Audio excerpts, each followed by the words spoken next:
ድምፃዊ አስጌድ እንዳሸው በትላንትናው ዕለት በፍቅር ያበደች ሴት ካሳየኸኝ እኔ የማይሞት ሰው አሳይሃለሁ ሲል ባጋራው ጽሑፍ በርካታ ድጋፍና ነቀፌታን ሲከናነብ ብሏል። ሴት ልጅ አታፈቅርም ያስባለውን ጉዳይ አጣርተናል። ከቅርብ ወዳጆቹ ያገኘናቸውን መረጃ ወደ እናንተ እናደርሳለን። አስጌድ እንዳሸው ከባለቤቱ ጋር ያለበትን ሁኔታ ደርሰንበታል። ነገሩን ራሱ አምጥቶታልና እንወያይበታለን። ስለ አስጌ ያልተሰሙ ጨዋታዎችንም ይዘናል። ከተብላው ብሬን የትርጉም ስራ እስከ ኮክ ስቱዲዮ የደረሰ የሙዚቃ ህይወትና ለቤተሰቦቹ ያደረገውን ድንቅ ስጦታ እንመለከተዋለን። የፍቅር ህይወቱን ማያይዘን ይዘናል። እናንተ ብቻ ላይክና ሰብስክራይብ የሚሉ ነጭና ቀይ ቀለሞችን መታ እያደረጋችሁ አብራችሁን ጥቂት ስለቆማ ትዳር በአርቲስቶቹ መንደር አልጸና ብሏል። ወልዶ መፋታት ልብስ የመቀየር ያክል ቀሏል። በእርግጥ እዚህ ውሳኔ ላይ ለመድረስ በርካታ ውጣ ውረዶች እንዳሉ ሙን ነው። በትዳር ተሳስሮ እስከ መቃብር መዝለቅ ግን ለብዙዎች የከበደ ጉዳይ ሆኗል።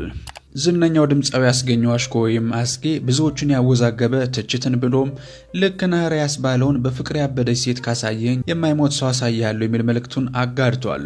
ብዙዎች አስጌ በፍቅር ተከድቷል ሊል የፈለገው ነገር አለ ሲሉ ይናገራሉ። መልእክቱ ምንድን ነው? የአርቲስቱ እውነተኛ የፍቅር ህይወት ምን ይመስላል የሚለውንና በመልእክቱ ዙሪያ የተሰጡ አስተያየቶችንም እናጫውታቸዋለን። ብዙዎች ከፊቱ በማይጠፋው ፈገግታውና በግሩ ሙዚቃዎች ያውቁታል። ነገር ግን ከብዙ ሳቅ ጀርባ የደበቃቸው ብዙ ህመሞች፣ በደስታ ካባ የሸፈናቸው ብዙ ጎደሎች አሉበት። አስጌድ እንዳሸው ትውልደ ጋሞ ጎፋ የሆነው አርቲስቱ የልጅነት ህይወቱን ብሎም የጉርምስና እድሜውን በወላይታ ሶዶ አሳልፏል። በትምህርቱ ጎበዝ ተማሪ የነበረ ሲሆን በተለያዩ ክበባት ድራማ መስራት፣ ግጥም ጽፎ ማንበብ የየዕለት ስራው ነበረ። ወላጅ አባቱ ከሱ በላይ የጥበብ አፍቃሪና አድናቂ ቢሆኑም በትምህርት ቀልድ የማያውቁ ሰው ነበሩ። ታዲያ አስጌንም ትምህርቱ ላይ ብቻ እንዲያተኩር ይጫኑት ብሎ የሚቆጡት ነበረ። አስጌ ግን ከትምህርቱ ጎን ለጎን በየክበቡ መሳተፉን አላቆመም። አስጌ በትላንትናው ዕለት ማለትም በዕለተ ሮብ ግራ የሚያጋባ በተለይም ሴቶችን በጅምላ የሚወቅስ አለፍ ብሎም ዘለፋ የሚመስል መልእክቱን አስተላለፈ። በፌስቡክ ገጹ ያጋራው ጽሑፍ ተከታዩን ይመስላል። በፍቅር ያበደች ሴት ካሳየኸኝ እኔ የማይሞት ሰው አሳይሃለሁ ብሎ ይጀምራል ድምፃዊው። ሴት ልጅ በፍቅር አታብድም፣ ምክንያቱም ሰው አታፈቅርም። ሴት ልጅ የምታፈቅረው የወንድ ልጅ ብቁነቱን ወይም ኳሊፊኬሽኑን ነው። ማለትም ብር፣ ቁመናና ደህንነት አሊያም ፕሮቴክሽን። ይሄ ነው ዋና መለኪያው ይልናል አስጌ። ይሄ ደግሞ ፍቅር አይባልም። እስኪ ሀብታም ሴት አፈቀርኩ ስትል የሰማለ? የለም አትልፉ። ምክንያቱም የብቃት አሊያም የኳሊፊኬሽን ጥያቄ እሷ የለባትም። ምናልባት መውለድ የልጅ ፍላጎት ብቻ እንጂ።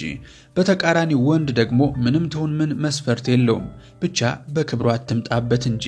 ታዲያ ይህን መልክ ተከትሎ ብዙ ሴቶች ክብራችን ተነክቷል፣ እሱ የተካደ እንደሆነ ሁሉም ሴት እያለ መጻፍ አግባብነት የለውም፣ ለዛውም ብዙ ሺዎች የሚከተሉት አርቲስት ነው፣ በዚህ ልክ መፍረድ ከሱ አይጠበቅም ይላሉ። በሌላኛው ጎን ደግሞ መግለጽ ማለት የፈለግነውን አልክልን ሲሉ በዛ ያሉ ወንዶች አድንቀውታል። ከጽሑፉ ስር በነበረው አስተያየት መስጫም ሐሳብህ ሐሳባችን ነው ሲሉ ተናግረዋል። ታዲያ ይሄ ሰዎችን በሁለት ጎራ የከፈለ መልእክት አስጌ ለምን መጻፍ ፈለገም? በሙዚቃው እንዳሁኑ የእውቅና ማማ ላይ ከመውጣቱ በፊት በችግር ከማደግ ጀምሮ ለ4 ዓመታት በጎዳና እስከመኖር የተለያዩ ችግሮችን ያለፈ ድምፃዊ ነው አስጌ። ዘፋኝ የመሆን ምንም እቅድም ህልምም አልነበረኝም የሚለው አስጌ በዳንሱና በትወና ነበር ወደ ህዝቡ ለመድረስ ያቀደው። ሙዚቀኛ መሆኔ ራሴን ጨምሮ የሚያውቁኝን ሰዎች ሁሉ ያስደነገጠና ያስገረመ ነበር ሲል በአንድ ቃለ መጠይቅ ላይ ተናግረው ነበረ። የምኖርባት ወረዳ ህዝብ ካደመጠልኝ ትልቅ እድል ነው ሲል በድፍረት የሰራው ሙዚቃ አስጌ የሚለውን ስም ከወረዳ አልፎ በድፍን ኢትዮጵያ እንዲታወቅ አደረገው። አስጌ አይን ውስጥ የሚገባ ሰው መሆን ቻለ። ያ ዝና ላይ የሰቀለው ዴንዳሾ ሲል የሰራው ሙዚቃ ነበረ።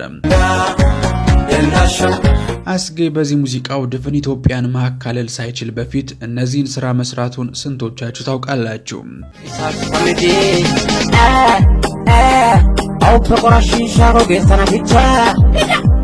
ይሄ የህይወት መሪ ይመስላል። ከተሳካ ቢዝነስ ጀርባ ያልተሳኩ በርካታ የቢዝነስ ሙከራዎች፣ ከተወደደ ድምፃዊ ጀርባ ያልተደመጡ ሙዚቃዎች፣ ሀገሩን ካጥለቀለቁ ሙዚቃዎች ጀርባ ከሰፈር ያልተሻገሩ ሙዚቃዎች አሉ። ታዲያ የድምፅ ህይወት የሚቀየረው ከዚህ በኋላ ነው። ዝናውን ተከትሎ ብዙ ስራዎችን አከታትሎ መስራት የቻለ ሲሆን ከልጅነቱ በሄደበት እየሄደ እረፍት የነሳውን ድህነት ከስሩ ነቅሎ መጣል ቻለ። ለመጀመሪያ ጊዜ ለእናቱ ቤት ሲሰራ እኔ እናደርጋለሁ ብዬ አስቤ አላውቅም፣ ግን እግዚአብሔር ረድቶኝ ለእናቴ ቤት ገነባው ሲል ተናግሮ ነበር። ብዙዎችም የመጣበትን የማይረሳ የፊቱን ብቻ ሳይሆን ጀርባውን መለስ ብሎ የሚያይ አስተዋይ የጥበብ ሰው ነው ሲሉ ያደንቁታል። የፍቅር ጓደኛ ለመያዝ በሚያደርገው ጥረት ደግሞ እናንተ ዝነኞችን ማን ያምናቸዋል የሚል ተደጋጋሚ ምላሽ እንደሚያገኝ በአንድ ወቅት ተናግሮ ነበር። ያ ጥረቱ ግን ምን አልቀረም። አስጌ የፍቅር ጓደኛ መያዝ ቻለ፣ ብሎም አገባ። ታዲያ በቴሌቪዥንም ይሁን በማህበራዊ ሚዲያው ስለ ትዳሩ ብዙም ሲያወራ የማይሰማው አስጌ ማግባቱን ብሎም ከጥቂት ጊዜ በኋላ መለያየቱን እንኳን አድናቂዎቹ አያውቁም። የድምፃዊው የቤተሰብ ሕይወት ከሚዲያ የራቀና የተደበቀ ነው። ነገር ግን የገባበት ትዳር ሰላማዊ ሳይሆን ቀን በቀን ጭቅጭቅ የሞላበትና አለፍ ሲልም ዱላም የነበረበት ነበር ተብሏል። በሁለቱ ጥንዶች መካከል ከበድ ያለ ጥል መከሰቱን ተከትሎ በቤተሰብ ብሎም በሽማግሌዎች ተስማምተው እንዲኖሩ ለማድረግ ቢጥሩም እህሏችን አልቋል ሲሉ ግንኙነታቸውን በፍቺ ደምድመውታል። አስጌ ጥበብ ብቻ እንጀራ አይሆንም ሲል የራሱን ቁርጥ ቤት የከፈተ ሲሆን በዛም ለወንድሞቹ የሥራ ዕድል ፈጥሮላቸዋል። ታዲያ ጥንዶቹ በትዳር በነበሩበት ወቅት አንዲት ሴት ልጅ ማፍራት የቻሉ ሲሆን ልጅቷን በአሁኑ ወቅት ከእናቷ ጋር እያደገች ትገኛለች። በአንድ ወቅት ማይኮ ከተባለ ሙዚቀኛ ጋር አኩኩሉ የሚል ስራ በጥምረት የሰሩ ሲሆን በሙዚቃ ቪዲዮ ላይ ከባህልና ከእምነታቸው ያፈነገጠ እንቅስቃሴ ብሎም አለባበስ የታየበት ነበረ። ታዲያ አስጌ በዚህ ሙዚቃ ላይ በመሳተፉ ብዙ ቅሬታዎች ገጥመውት ነበረ።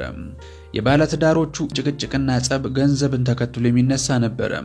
ቁርጥ ቤቱንም የሚያስተዳድሩት የአስጌ ወንድሞች መሆናቸው ሌላኛው የጸባቸው ምክንያት ነበር ተብሏል።